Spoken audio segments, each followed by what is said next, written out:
저 산에 만석을 얻을 팔자야. 그 말을 들은 사내는 웃었습니다. 옛날 어느 고을에 돈 하나 제대로 지어본 적 없는 사내가 있었습니다. 이름은 한수였습니다. 어릴 적부터 되는 일이 하나도 없었습니다. 장사를 하면 망했고 남의 일을 도우면 되려 욕을 먹었으며 믿었던 사람에게는 번번이 등을 맞았습니다. 어느 날 그는 집 앞에 앉아 있었습니다. 아무것도 하지 않은 채 먼 산만 바라보다가 낮게 중얼거렸습니다. 이럴 거면 나를 왜 태어나게 했지? 그날 이후 한수는 생각을 바꾸었습니다. 사람도 세상도 모두 믿지 않기로 했습니다. 그리고 한 가지 결론을 내렸습니다. 돈만 있으면 된다고 말입니다. 그 이후 그는 달라졌습니다.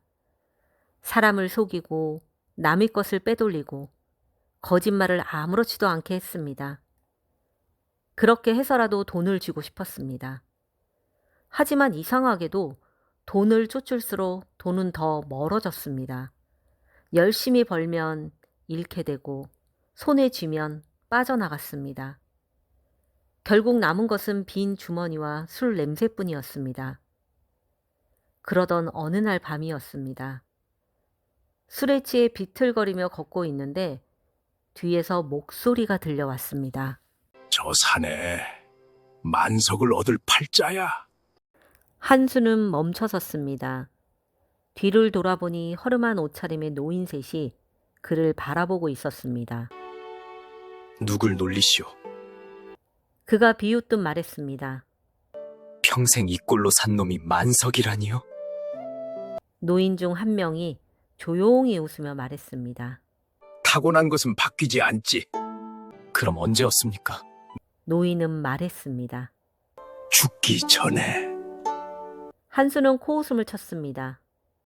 죽기 전이면 다 얻겠지. 노인들은 더 이상 말하지 않았습니다. 그저 웃다가 어느 순간 자취를 감추었습니다. 그날 이후 한수의 머릿속에는 한 가지 말만 계속 맴돌았습니다. 만석. 그는 더 집요해졌습니다. 더 독해졌고 더 많은 사람들을 이용했습니다. 하지만 상황은 나아지지 않았습니다. 오히려 더 망가졌습니다. 사람들은 그를 피했고 그가 가는 곳마다 좋지 않은 소문이 따라붙었습니다. 결국 그는 혼자가 되었습니다. 어느 비 오는 저녁이었습니다. 한수는 비를 피해 어느 집 처마 밑에 들어섰습니다. 그때 안에서 기침 소리가 들렸습니다. 문은 반쯤 열려 있었습니다. 그는 잠시 서 있다가 안으로 들어갔습니다. 방 안에는 한 여인이 쓰러져 있었습니다. 한수는 그녀를 일으켜 눕혔습니다. 불을 지피고 물을 끓이며 곁에 앉아 있었습니다. 잠시 후 여인이 눈을 떴습니다. 누구십니까? 비를 피하러 들어왔습니다.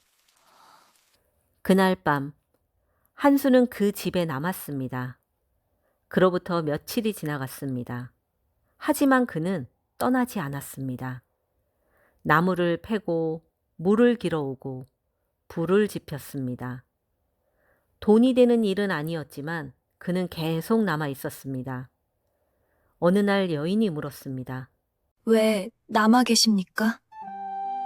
한수는 대답하지 않았습니다. 그저 밖에서 도끼질을 하고 있었습니다. 시간이 더 흐른 뒤 여인이 말했습니다. 저는 오래 살지 못합니다. 그날 밤 두 사람은 같은 방에 앉아 있었습니다. 서로 아무 말도 없었습니다. 다음 날 아침 여인은 작은 상자 하나를 내밀었습니다. 제가 모아둔 것입니다. 한수는 상자를 열지 않았습니다. 그날 밤 여인은 잠이 든 채 다시 일어나지 않았습니다. 그리고 아침이 밝았습니다. 한수는 그 자리에 앉아 있었습니다. 미동도 없이 오래도록 앉아 있었습니다. 그리고 천천히 상자를 열었습니다. 그 안에는 수많은 땅 문서가 들어 있었습니다. 하나, 둘, 셋, 끝이 없었습니다. 그가 평생 쫓아온 것, 바로 만석이었습니다. 그는 아무 말도 하지 않았습니다. 상자를 닫고 그대로 앉아 있었습니다. 해가 지고 밤이 깊어졌습니다. 그 집 안에는 움직이지 않는 여인과 그 앞에 앉아 있는 사내만 남아 있었습니다. 그날 이후 그 사내를 다시 본 사람은 없었다고 합니다. 사람이 그렇게 간절히 바라던 것도 너무 늦게 손에 들어오면 그 의미가 달라진다고 합니다. 그가 얻은 것이 정말 만석이었는지 아니면 다른 무엇이었는지는 아무도 알지 못합니다.